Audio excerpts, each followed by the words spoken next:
As an erstwhile member and head of the Central Board of Film Certification, CBFC as we know it, can you throw some insight into what went through your mind while reviewing a film?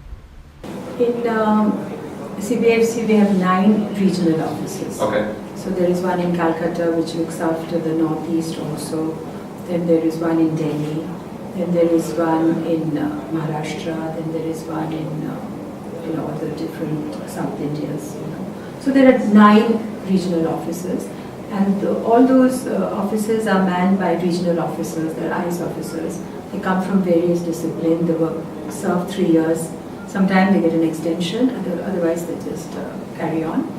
And then each office has their panel members who come from different section of society. Sometimes they're just they're homemakers, whatever, doctors, journalists, etc.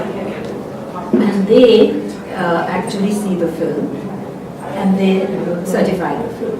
So there is a group, you have to have that many women and that many men. So the regional officers make that committee, and then they post, they see 2-3 films a day or whatever and that also involves, actually there's a lot of work, documentaries, short films.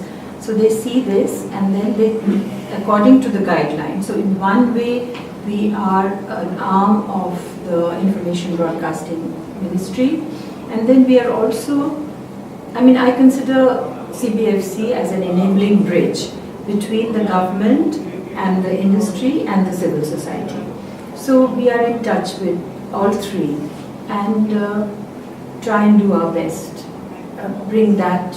So we would like, the idea is not to offend people, and right now the people are in the mood to be offended, and the CBFC bashing continues. It's not a popular thing. You can't, if you want to be popular, then you don't become CBFC chairperson. So that's the job basically. And while the sensibilities differ from region to region, CBFC can issue just one certificate. Right. So it is. But we bring our media experience to the job, and usually we get it right. That's the way it works. And once the certificate is issued, even the minister cannot change it. And then if the producer is not happy with that certification, they can go to a court. There is an FCAT, so they want a review. Then it can be seen again with another committee. So there are lots of checks and balances. As a jury member of the Cannes Film Festival, how do you think Indian mainstream cinema compares with the movies that usually are screened at these film festivals? In like apples and oranges, you really can't compare. But in Cannes, if you go, you see A to Z kind of movies. It is a very big market, and people with lots of hope, go there with their film and their script and everything, and you see cutting edge films, from Korea to China. See, what happens in India is that we have a captive audience at home. Right. In Iran, Iranian films depend on the international audience.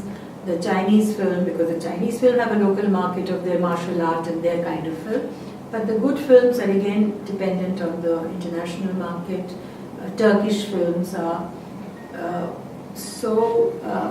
film has a captive. So there is no real, they don't really want to reach the international. The diaspora outside supports our film. But now, because of that, the songs that we have is attracting, Japanese and German, of course. Shah Rukh is very, very famous in Germany. So there are, but these are, very transient things. They don't like these songs. They don't understand that. Which is a part of our storytelling process. Because Indian films come from the Natya Shastra and Pasi theatre, and this oral tradition, and with so much illiteracy, through songs you can express so much more.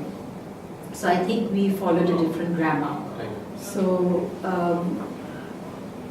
mainly that we make our bread and butter from at home. Right. So nobody is dying to make a film for the international audience. What is your take on the role that Hindi cinema is playing with respect to the cause of empowering women? This is in the light of the growing trend of item numbers and normalization of harassment that is depicted on screen. Well, films, I would say most films privilege commerce over. It's a business proposition, right? So don't expect philanthropic and do-gooding subjects from films, because it's a business proposition. And so many people's livelihoods depend on it. And I remember the 80s where there was a lot of rape and a lot of violence on women. That was not a very good time.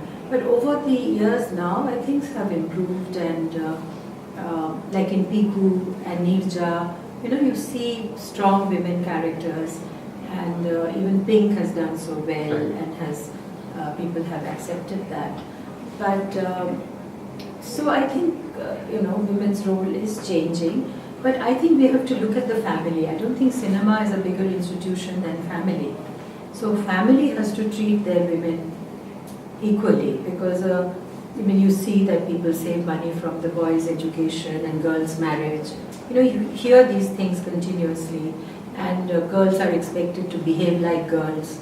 Anybody who's asking too many questions or wants to go out, they'll say, no, but who do you think you are? Are you a boy? Stay at home, go to the kitchen. These kind of role playing is very common. So I think we have to start from home and make sure that our boys and girls are nurtured in the same fashion, given equal opportunity. A girl is not asked to sacrifice for the brother. If there is one piece of fish left, or you give the brother, and if this is it, then the brother. So that entitlement, I think, should be controlled a little bit. And I think you have to make a beginning, because there's a huge mindset, like Uma Chakrabarti says, that from our past, and this dowry, etc., tying a woman up in this, making her an economic burden. Society perceives her as an economic burden. But if you educate a girl, we come from family, only just 3 sisters, we didn't have a brother. And our father gave us the best that he could afford. And we've also earned, and we can also look after our parents. It's not just that only boys look after. In fact, when the boys get married and they disappear, it's the girl who looks after the parents. And if you educate the girl, then she will also earn. But then there is again a belief that if the girl is overly educated, then she won't find a husband. If she's more educated than the man, then nobody will marry her. So that's also a challenge. So men should develop confidence to accept a woman and not feel bad that she is also learned, and they should include her opinion. They should ask for her opinion, and together you can take. She should be involved in the decision-making process. But this monopoly of men thinking, and I don't think necessarily a family benefits from that. I think when the family has and when the children see that the mother is involved in the decision-making and the father respects the mother, I think they grow up much better. They have both empathy, and otherwise they become a little brash and arrogant. So I think family, look at family, don't look at cinema to change system. The family needs to change. Recently, Jennifer Lawrence made a point about there being abject sexist bias in pay for male and female actors in Hollywood. What is your stand on the matter with respect to Bollywood and the Indian entertainment industry in general? Of course. The belief is the star, the male star brings the audience. Right. And also the belief is the male star is the breadwinner, and he runs the family, so therefore he should have more money. I don't think so. If like I said, Nirja has done well, Kahani has done well, dirty pictures done. Right? These are all in my time, Aradhna, and these were all women-oriented. Sujata, Bandini, Guides, many films. So I think that's a myth, and a woman should have equal pay, but at least not this. The disparity is too much. Right. And it's not only a phenomena here, it's world over. Correct. So, like Meryl Streep and others are trying to do something about it.